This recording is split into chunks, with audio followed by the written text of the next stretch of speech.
Hola, ¿cómo están? Buenos días, gracias por acompañarnos como siempre en su programa Heraldo Salud. Gracias a todos, de verdad, porque hoy estamos de fiesta en este programa, el cual se ha posicionado como uno de los primeros en la comarca lagunera, en la región justamente, y a donde llega este programa a través de las ondas radiofónicas y también, por supuesto, de las redes sociales, de Óscar Hernández y del Grupo Heraldo, por supuesto, ¿no? Gracias a toda la gente que hace posible el programa, Iván Lavina, Etel Arredondo, a Obando, Silvia, el señor Jaramillo, en fin, Liz, que está del otro lado del cristal, en fin, toda esta gente que tarde estamos preparando el programa y hasta que llega este día que es el sábado, ¿no? Hoy tenemos varios invitados, vamos a comenzar justamente con una doctora oftalmóloga que viene representando al Instituto de la Visión, y que nos va a hablar de algo que realmente, pues no muchos conocemos, que es el glaucoma, ¿no? Lo que ello significa en el cuidado de nuestros ojos. Parece fácil. Verónica, nos platicabas que el diagnóstico de los oftalmólogos es relativamente fácil porque los ojos hablan por sí solos, como si fuera la mirada, ¿no?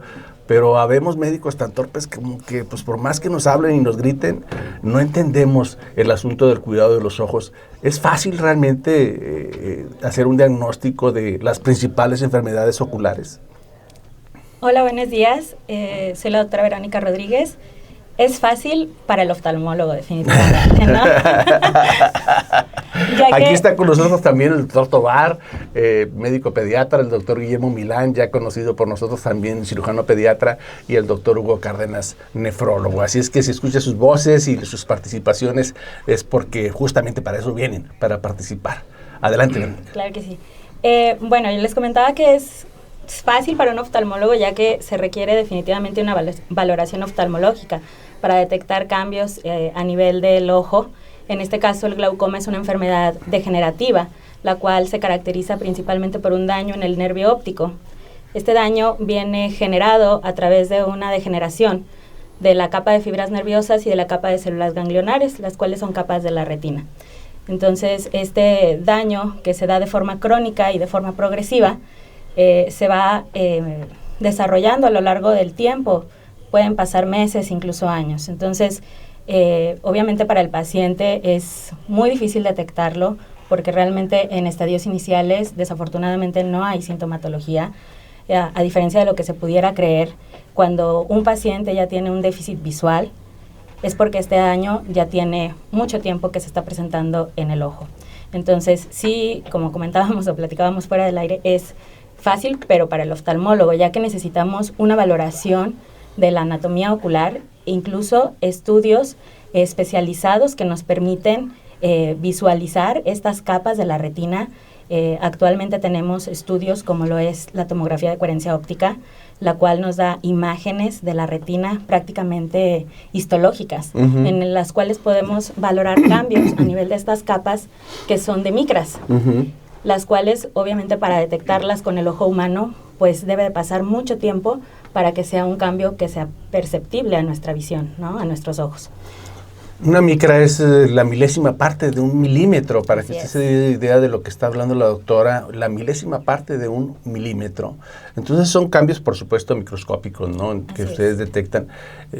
¿Cómo diferenciar para la gente que nos está escuchando y que nos ve otras patologías tan frecuentes como catarata, por ejemplo? Bueno, es que habla usted de términos degenerativos y de que afectan la visión.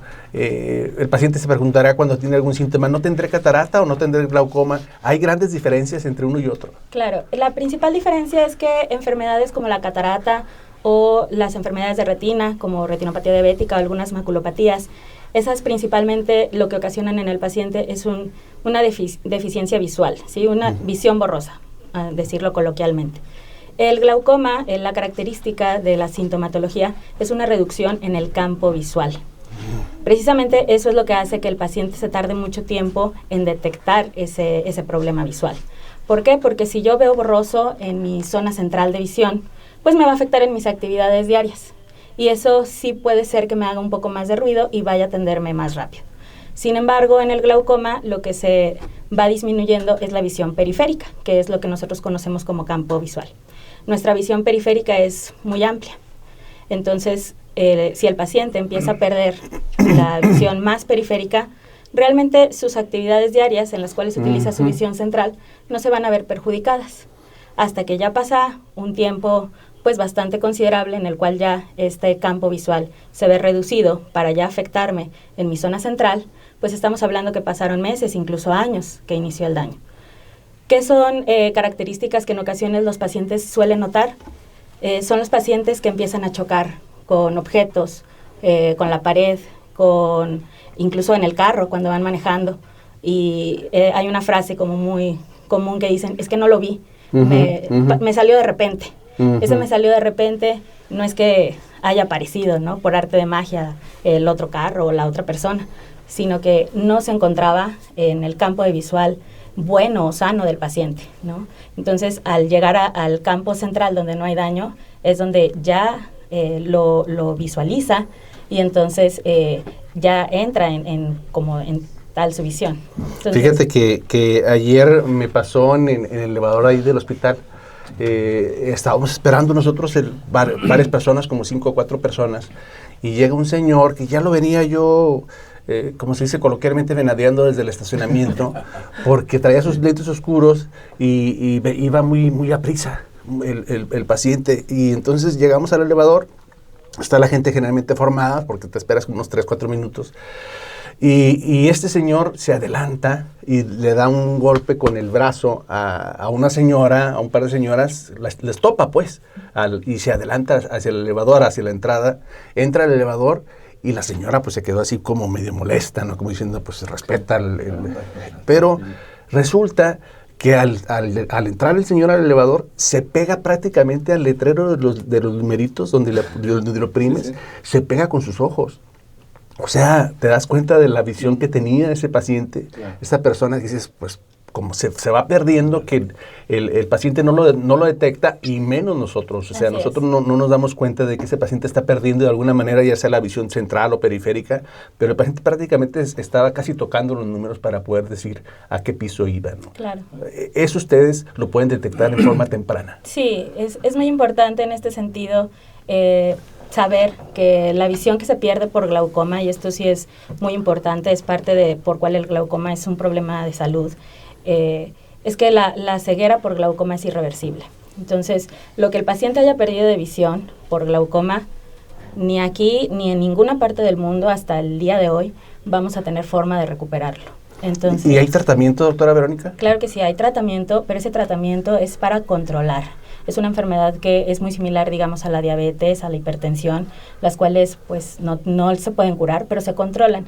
Y se llegan a controlar de muy buena manera siempre y cuando el diagnóstico se haga de forma oportuna.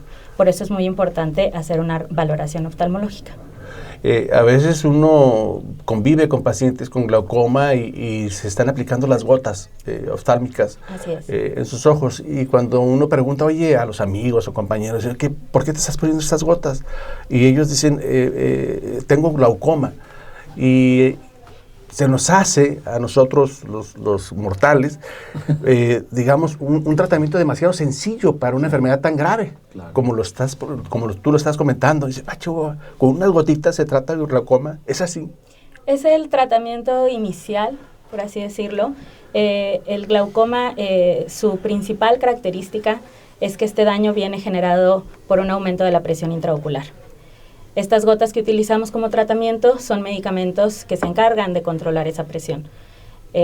También hay actualmente cirugías abiertas, como serían la trabeculectomía, la válvula de Ahmed, y tenemos cirugías de mínima invasión, las cuales son pues actualmente las más novedosas, las cuales son cirugías que normalmente podemos realizar en estadios tempranos, en personas que trabajan, que tienen que reincorporarse a sus actividades laborales pronto, y que les controlan la presión pues de forma bastante adecuada. ¿Y ustedes las hacen en el Instituto de la Visión? Claro que sí, ahí tenemos todos los servicios.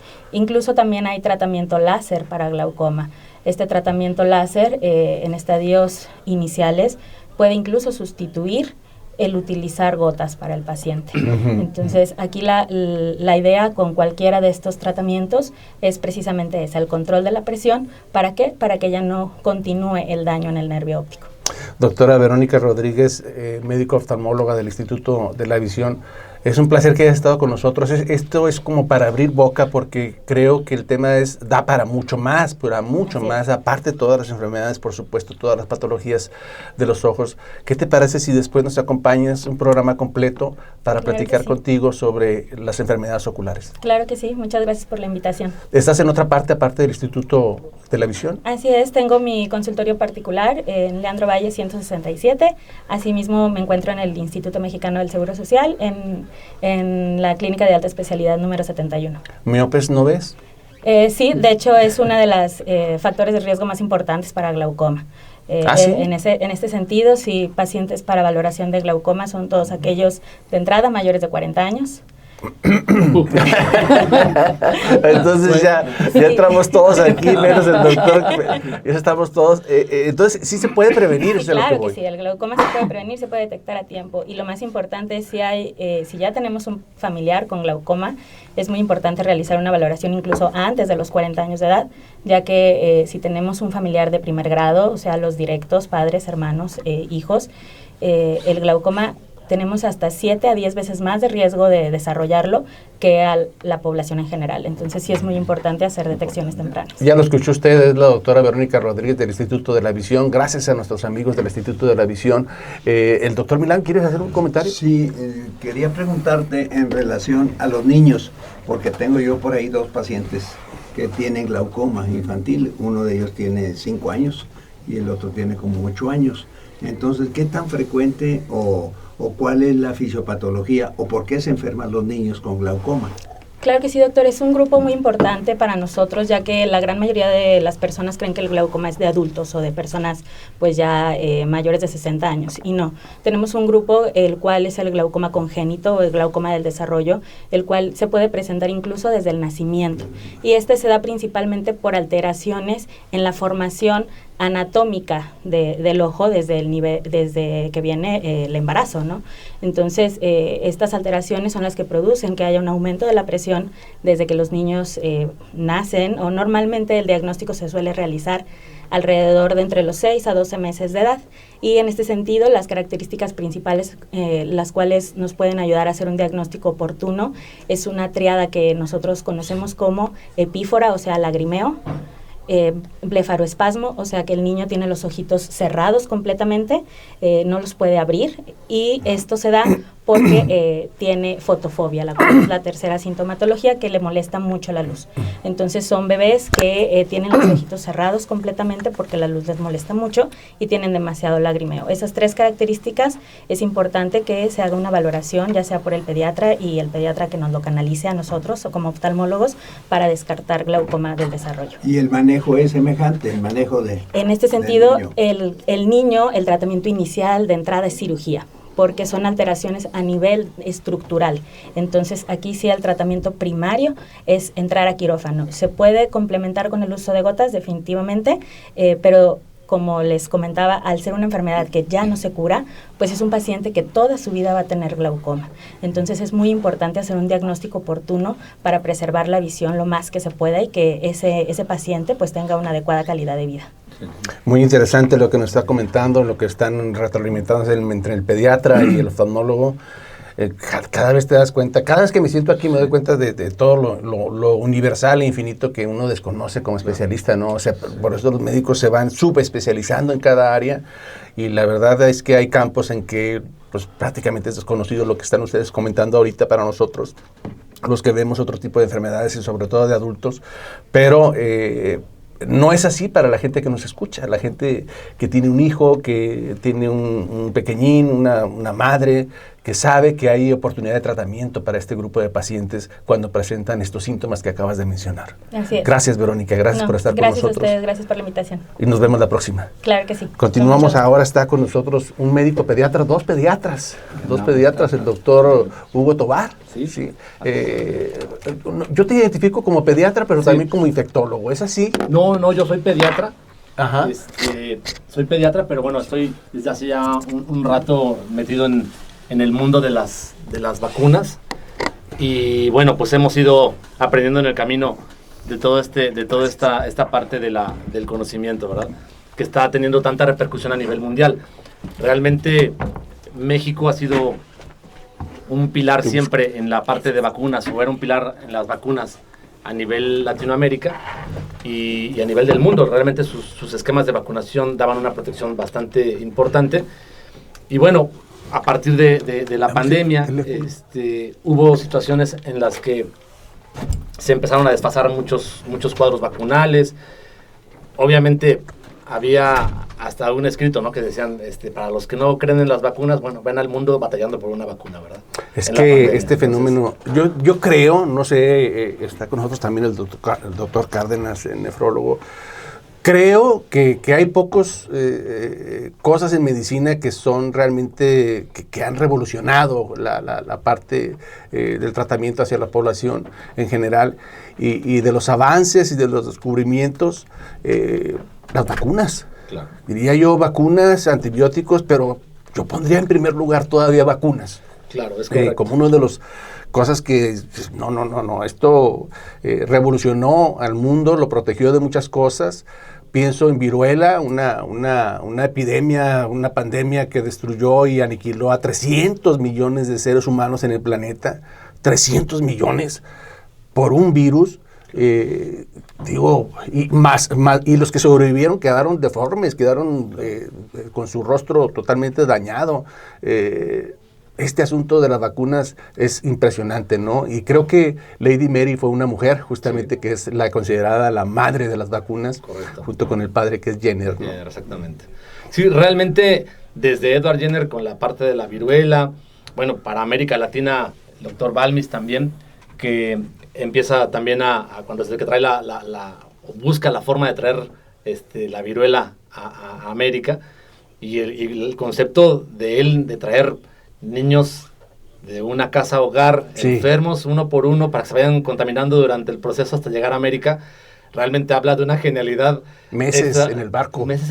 Entonces se enfermaba un niño, después se enfermaba el otro, y iba así hasta que trajo el virus a América, ¿verdad? Entonces, realmente son personas excepcionales y han dado son los que han formado prácticamente Oye, doctor, que no se sabía cómo, pero funcionaba, ¿no? Claro. Ese fenómeno de variolización, así es, de poner poquita pus de la pústula justamente de los pacientes con viruela, inyectársela en la piel a otros pacientes, claro, y saber, yo me imagino el miedo que tendrían estas personas, porque era mortal la viruela, ¿no? Entonces, sí. Contagiarme de viruela sin necesidad era el pensamiento, supongo, de muchos, decir, me vas a inyectar viruela, y qué tal si me muero, ¿verdad?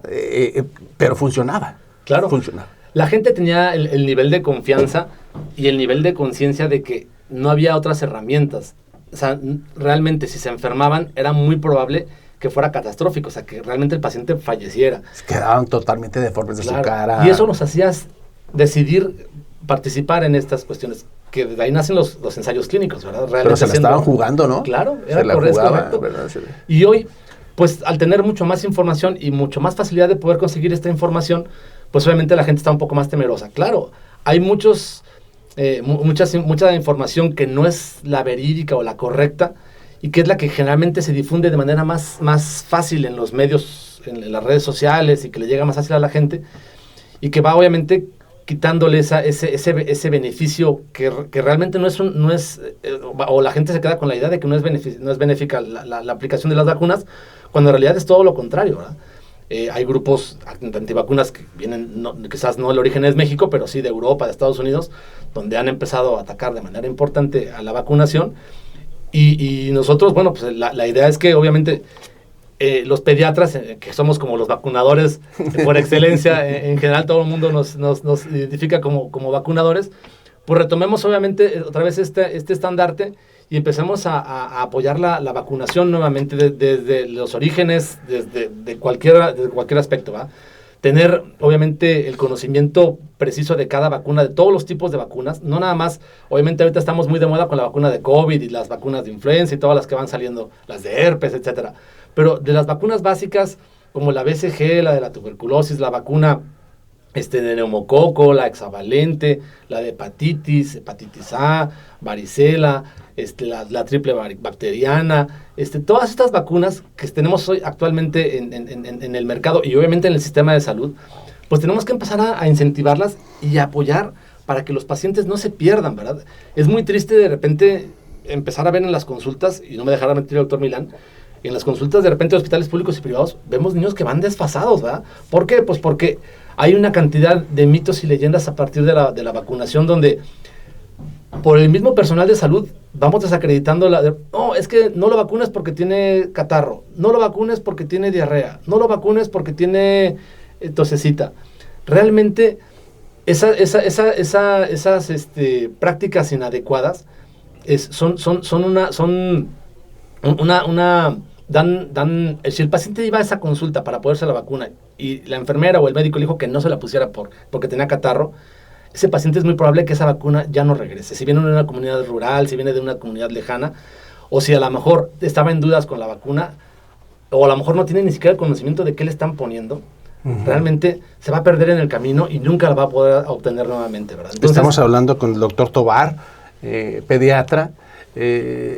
A mí a veces me preguntan las mamás de los niños, doctor Hernández, oye, ¿le puedo poner esta vacuna? Y yo los bateo rápido y digo, pregúntale a su pediatra. Claro.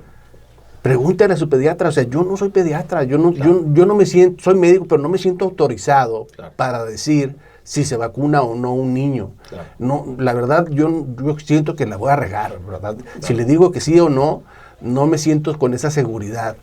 Yo creo que en el caso de la población infantil, el que debe resolver ese tipo de dudas de cuándo, cómo y qué vacunar, son ustedes los pediatras. Correcto. Vamos a ir a una pausa y regresamos para platicar con el doctor también, el doctor Hugo Cárdenas, que es nefrólogo, y después vamos a continuar el tema de las vacunas.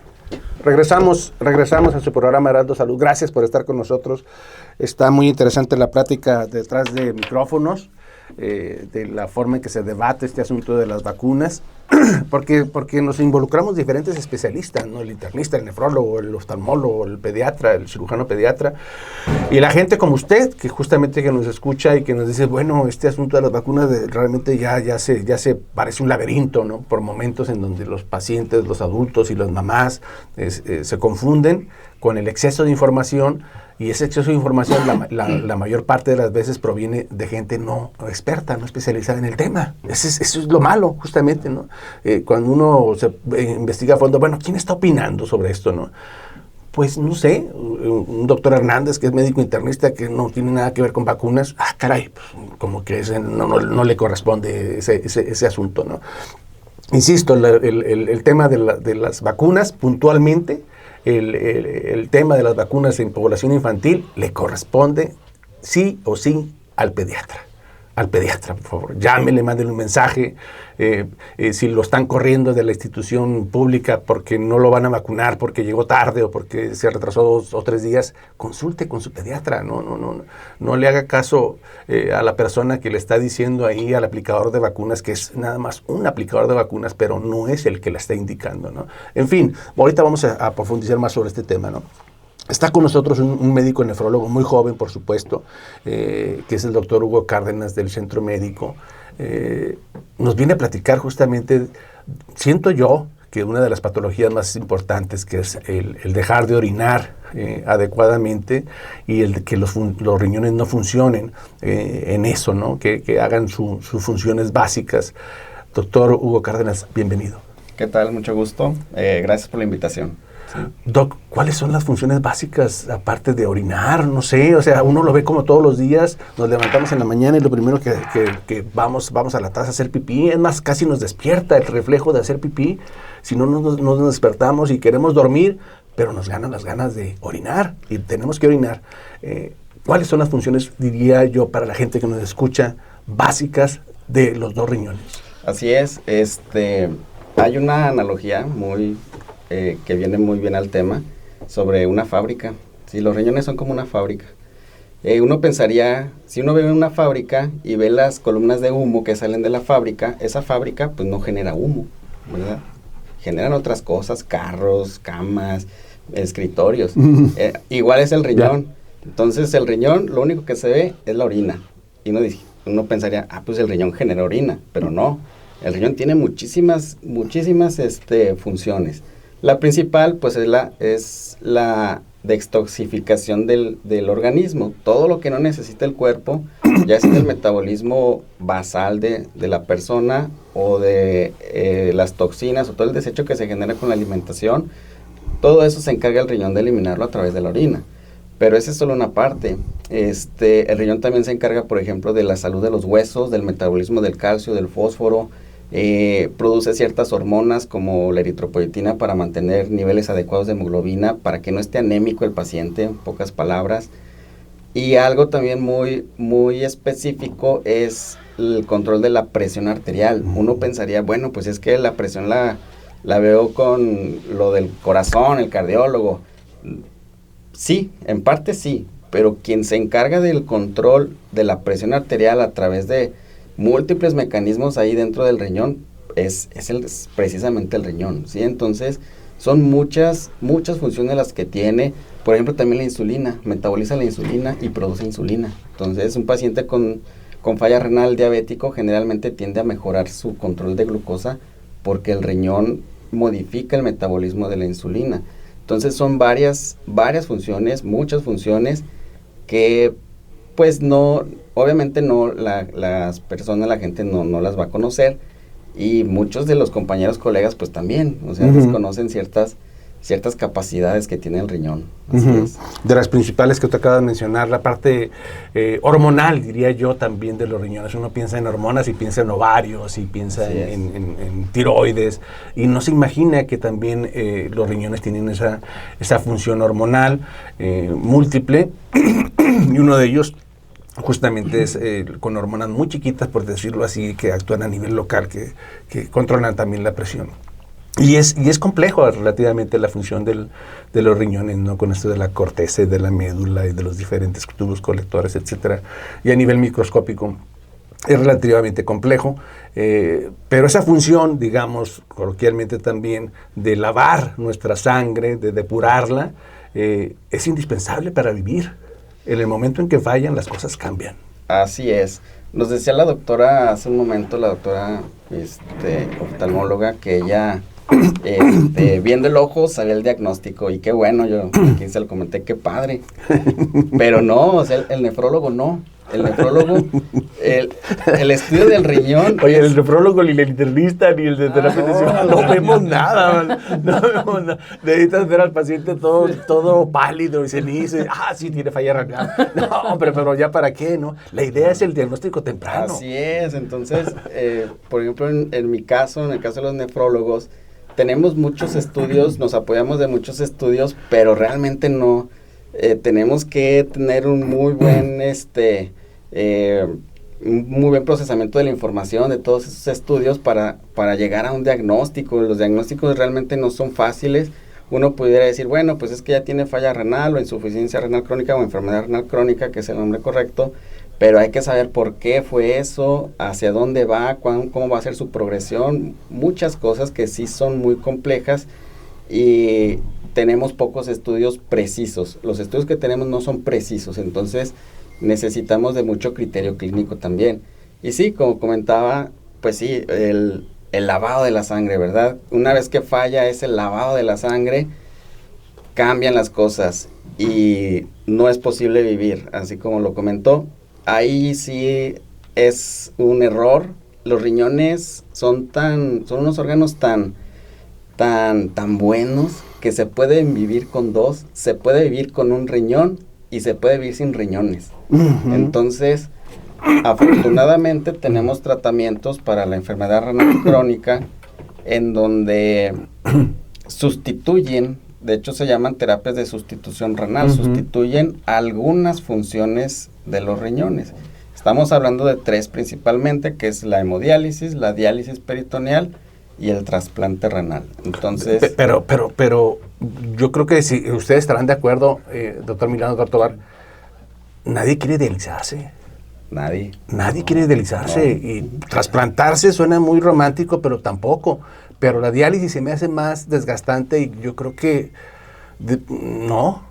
No, se baja el serio y no contiene, ¿no? O sea, le damos vuelta mejor a la diálisis. No, oye, te vamos a dializar.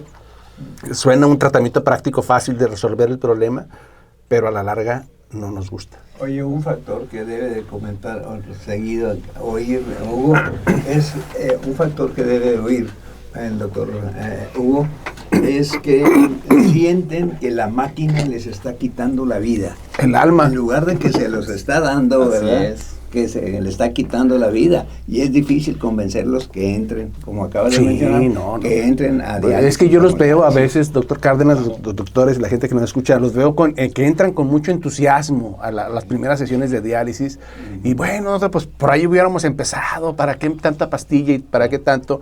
Pues que todas 2 horas, 2 veces a la semana, 2 horas por día, y salgo entero, pero después se van deteriorando y ya no les está gustando la idea porque van perdiendo peso, van perdiendo masa muscular, fuerza, vigor emocional, se desgasta el paciente con la diálisis. ¿Es así?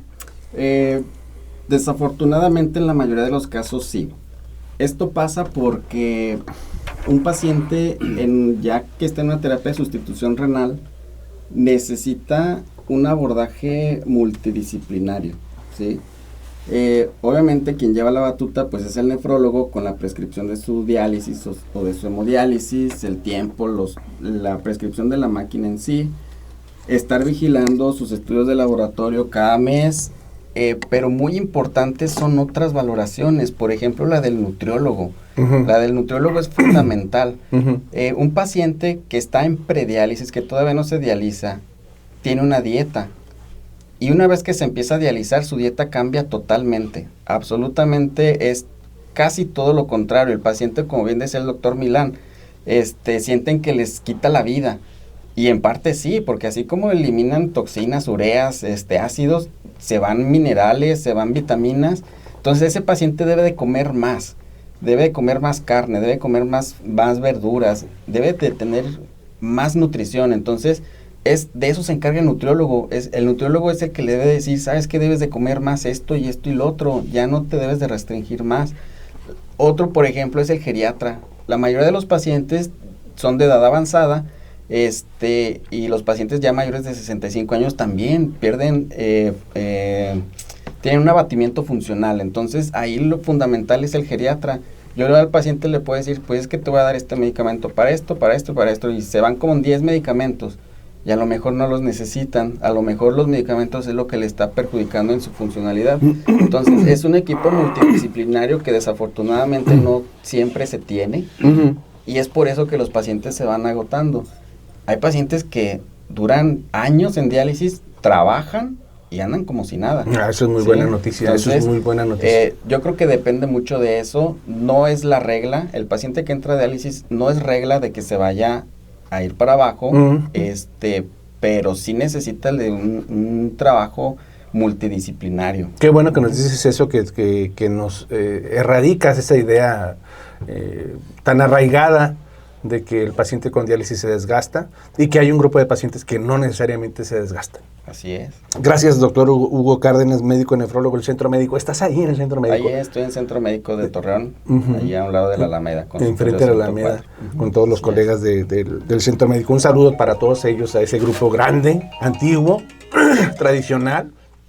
Muy tradicional, hay una mezcla de jóvenes y médicos ya muy experimentados, y hacen una buena mancuerna. Te invitamos después, ¿qué te parece si platicamos de pura diálisis? Claro, perfecto. Creo que es un tema que le va a interesar a la gente, este punto de la falla renal y diálisis, cuándo y cómo dializar a los pacientes. El doctor Hugo Cárdenas, médico nefrólogo del Centro Médico. Gracias, doc. A usted. Continuamos hablando con el doctor Tovar y el doctor Milán. El doctor Milán, que dices que estás de acuerdo con ese asunto de las vacunas, es del pediatra. Sí, me interesaría mucho por la promoción que queremos hacer de un congreso que vamos a tener de vacunas internacional, ¿verdad? Aquí en Torreón creo que es el primero que dedicado exclusivamente a eso, y le pasaría la palabra mejor al doctor Tovar, que es nuestro líder en ese aspecto. Pero quisiera comentar antes 2 cosas. recalcar el hecho de que éramos líderes nosotros en vacunación en el mundo, ¿no? antes de la pandemia y antes de, vamos a decir, para no meternos en política, hace 6 años, 6, 7 años, ¿verdad? Leíste mis ojos, ¿verdad? Me tocó participar con gente. Iba a preguntar qué pasó, pero pues ya no te pregunto, ¿no? Instituto Nacional de Pediatría del Hospital Infantil. Y ahí, específicamente con la vacuna de polio. La vacuna de polio fue en el 59 cuando Jonas Salk fue el que la descubrió y se empezó a aplicar. Entonces, aquí en Torreón era una zona endémica. Se llama endémica cuando el número de casos de una enfermedad sobrepasa el común denominador en el mundo. Es decir, aquí teníamos muchísimos casos y de hecho el Hospital Infantil de Torreón fue el primer hospital dedicado a eso, aparte del Hospital Infantil de México. El Hospital Infantil de Torreón fue el segundo de toda la República. Y en el Hospital Infantil de México trabajaba un doctor Ramos Álvarez y él se fue a Estados Unidos, a Nueva York, trabajar con el doctor Sabin. Y ellos en el 61 descubrieron la vacuna de Sabin. Al principio sí le dieron su lugar al doctor Ramos Álvarez, era vacuna de Sabin Ramos Álvarez, pero posteriormente pues se le eliminó el Ramos Álvarez y es la vacuna de Sabin, que es la que se utilizó. Todo el mundo conoce como la vacuna de Sabin o de Sabin. ¿Y funcionó? Sí, y funcionó. ¿Por qué funcionó? Porque es oral, ¿verdad? Es oral, se aplicaban a los niñitos, sobre todo a los niños, con sus gotitas. Diferentes grupos organizacionales como los clubes rotarios en el mundo tuvieron su capacitación y las señoras y los señores iban con sus refrigeradores de hielo, ¿verdad? Ahí con la vacuna para mantener la cadena fría y aplicaban las gotas en todos los lugares, especialmente en las zonas suburbanas. Posteriormente, actualmente se cambió ya. Actualmente estamos usando otra vez la Salk. ¿Por qué? Porque han surgido cepas mutantes y se mencionaron algunos casos en Nueva York, por ejemplo, y sobre todo en África y en la India. Los clubes rotarios han mantenido una campaña como su ideal desde hace que la inició un doctor de Monterrey cuando fue presidente mundial de los Rotarios, que se llamó en el 1985 para liberar al mundo de polio en el año 2005. No se ha logrado hasta ahorita, pero se tuvo una cobertura increíble. En México en 1994 se consideró erradicado en todas las Américas, en México en 1991 y en todas las Américas en el 94, en Europa en el 2001 y quedaban casos. Los países que más quedaron fueron Pakistán, Afganistán, la India, Namibia. Y entonces, ¿cuál era el problema? El problema era lo que estamos hablando ahorita de que si quieren o no quieren aplicarse la vacuna. Por ejemplo, en la India estuvo la primer ministra Indira Gandhi, ¿verdad? Que no dejaba que los vacunaran porque creían que era un mal espíritu o que los iban a esterilizar a los niños.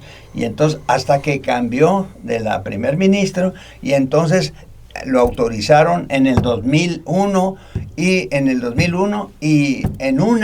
un día vacunaron 70 millones de niños en la India en un solo día. Entonces, esto en lo que se refiere a la polio, todavía vemos ahorita, y me regreso otra vez a Torreón, todavía vemos casos de secuelas de polio, es decir, niños, adultos con parálisis parcial, ¿verdad? Con aparatos todavía para poder caminar. Entonces, la gente no sabe, no la gente de nueva generación no vio esos casos. ¿Qué es polio? Fíjate, cuando se inauguró una escultura para el doctor Carlos Canseco, aquí que estaba inicialmente por la calzada Colón y Boulevard Revolución, una escultura para él, vino el doctor Carlos Canseco, todavía vivía, ahorita ya murió, y entonces me preguntan unos reporteros, oiga doctor, es igual la polio que la poliomielitis, ¿verdad? Ya está. Hombre, entonces, pues ya con eso se dan cuenta de que necesitamos difundir mucho más. Lo que me asombra, a mí en lo particular, no sé, al doctor Cárdenas también, o a los que nos está escuchando, hace 20 años, 30 años, escuchábamos nosotros los movimientos antivacunas, que es el autismo, que etcétera. Claro. Se relacionaba con efecto, por supuesto, malamente con eso. Claro. Pero cometimos el error, y me incluyo, de minimizar ese tipo de opiniones y grupos antivacunas. Y hoy los veo a ustedes, sobre todo a los pediatras, a los epidemiólogos, preocupados de estos movimientos, porque parece ser que se han posicionado ya fuerte en ese sentido, tanto así que estamos ahorita platicando de que ahora sí ya hay un conflicto ahí de interés entre si se vacuna o no. Hay gente no experta que nada tiene que ver con que se pone un chaleco verde y ya con eso cree que por eso puede opinar, pero vamos, se ha fortalecido desgraciadamente esos movimientos antivacunas. Es correcto. Termino con estos dos datos.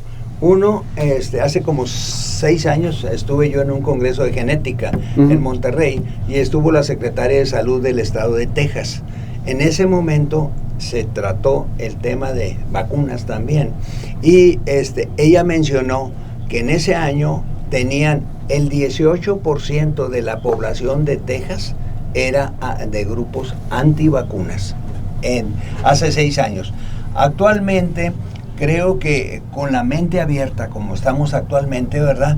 Dentro del Congreso, que le voy a pasar la palabra para los detalles, dentro del comité se nos ocurrió, a ver, vamos a conocer más al enemigo, entonces vamos a invitar a un experto en antivacunas y lo vamos a hacer en un conversatorio donde estén 2 o 3 super expertos en vacunas de Estados Unidos, de Miami, de España, donde estén y vamos a sacar nuestras propias conclusiones.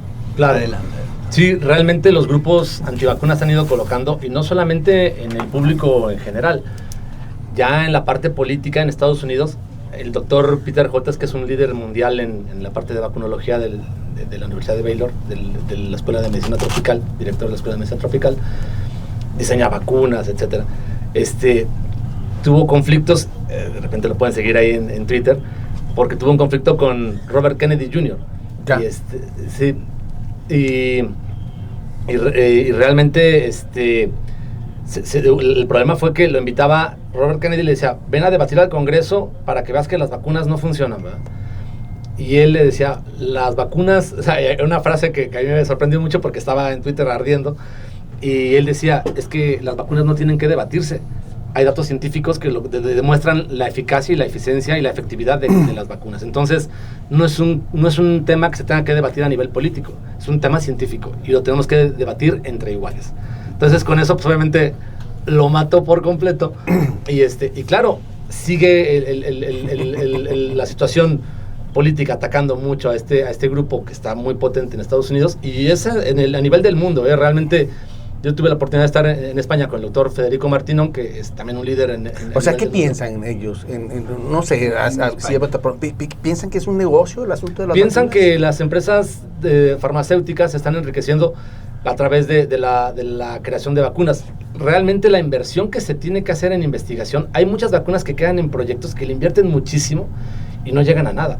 O sea, entonces, para llegar a una vacuna hay, puedo decir que a lo mejor cientos o decenas o miles de experimentos, de ensayos que están haciéndose al mismo tiempo y que no todas llegan a tener esas pruebas.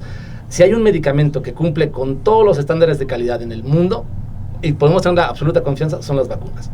Hoy se habla mucho de, mucha gente, no, es que los efectos adversos, hablan del efecto adverso como si fuera algo que realmente vas a presentar siempre, cuando el efecto adverso es algo que viene en la ficha técnica y que puede ser que presentes. Incluso la industria te lo pone, separa, dice, efectos adversos comunes. Una gripita. Exactamente. O sea, pero nada que ver con secuelas de polio, Claro, nada que ver con o secuelas dolor, de... o inflamación, enrojecimiento. Claro, de repente habrá los casos complicados que son anecdóticos, un Guillain-Barré, algún caso importante que se presente a partir de alguna aplicación de la vacuna, porque no son inherentes, o sea, realmente no quiere decir que el aplicarte una vacuna no te vaya a generar ningún problema. Como puedes tomarte un paracetamol y te puede generar problema, ¿verdad? O sea, cualquier medicamento obviamente tiene esa capacidad, pero obviamente bien controlado, bien prescrito y bien indicado, pues obviamente tendrás más seguridad de que no te genere tantos problemas. Esa es una parte. ¿Y por qué argumentan ellos que las vacunas no son efectivas? Porque piensan que se están enriqueciendo y que nos están metiendo sustancias o microorganismos para podernos controlar. La pandemia fue lo de la red 5G. Más allá del negocio, en el sentido de que no son efectivas, de que si te vacunan no te van a proteger. Claro. O sea, ¿por qué argumentan ellos eso? Que hay resistencia a las vacunas como si fueran los antibióticos. Ellos de que tú puedes aplicar un antibiótico hoy y mañana a lo mejor ahorita matas una E. coli, una bacteria, y con el mismo antibiótico dentro de 3 años ya no lo matas. ¿Pasa eso también con las vacunas? Pasa eso, pues, eso no pasa con las vacunas, pero lo que ellos piensan es que sí. O sea, ellos piensan que con la vacuna no te estás protegiendo de manera efectiva, porque no tiene el potencial para poder llegar a tanto, ¿verdad? O sea, dicen, es que, ¿para qué te la pones si lo mejor es que tú te contagies de COVID o te contagies de influenza? O sea, que tengas la contaminación del virus salvaje para presentar la enfermedad y que con eso generes tu respuesta inmunológica. Pues eso es un volado, realmente. Si te contagias del virus salvaje, o te puede ir muy bien, o te puede ir muy mal. O sea, regresamos a la Edad Media. Claro, exactamente. Cuando la gente, a mí de repente en la consulta me preguntan, oye, doctor, y usted, yo realmente no pienso que las vacunas sean tan efectivas. Yo creo que mejor esa no me lo voy a poner. Yo, bueno, es que eso ya lo probamos. O sea, el no ponernos vacunas, cuando no teníamos vacunas, ya lo habíamos probado. Hace 500 años, cuando no existían, ya en los cavernícolas que no tenían vacunas, ya habíamos probado eso. Ahora ya tenemos un desarrollo tecnológico brutal que nos da acceso a este tipo de... Claro, pienso en viruela, pienso en la peste negra, pienso en esas grandes epidemias. Van a hacer ustedes un congreso, nos queda poco tiempo, pero vamos a seguir viéndonos, vamos a seguir viendo, nos vamos a seguir platicando con el doctor Cárdenas, nefrólogo del Centro Médico, con el doctor Tobar, con el doctor Milán, porque es una actividad que vale la pena justamente, durante que vamos a ir trabajando durante todas estas semanas próximas, que tiene que ver con la actividad académica que van a presentar. ¿Cómo está ese asunto? Es un congreso internacional, las primeras jornadas internacionales de actualización en vacunas. Estamos invitando a toda la comarca y toda la región, prácticamente queremos invitar a todo México, si es posible, todo el personal de salud que tenga que ver con vacunas, para que tengamos nuevamente ese poder y podamos levantar la mano siempre apoyando a nuestros pacientes, tratar de recuperar esa confianza. El principal eslabón de la cadena de confianza para aplicar una vacuna es el personal de salud, somos los médicos. O sea, el estandarte somos los médicos. Que un médico a un paciente le diga, no te pongas la vacuna de influenza porque te va a dar dolor, no te pongas la vacuna de COVID porque apenas la están probando, etcétera, eso realmente no tiene un fundamento real. La cantidad de publicaciones científicas que hay de cada vacuna es brutal, o sea, es incontable. Cada día publican cientos de artículos de vacunas y la cantidad de protecciones en la parte epidemiológica, de reportes epidemiológicos, de reportes económicos, de reportes beneficios. De beneficios que hay a través de la vacuna es extraordinario. No hay discusión. A nivel científico realmente son extraordinarios. No hay manera. Habrá discusiones políticas, económicas, etcétera, ya distorsionadas, diría yo, tergiversadas. Pero científicamente no hay discusión. Tú dijiste algo, entre pares es muy difícil comprobar lo contrario, ¿no? Claro. Doctor Milán, gracias por estar con nosotros. Los esperamos la próxima vez. Me quedo con esa cifra. Antes el 90% de las vacunas y de la población vacunada yo era el 30%. Qué desastre, ¿no? Qué desastre. Nos vemos el próximo sábado. Gracias. Heraldo Salud. Gracias. Hasta la próxima.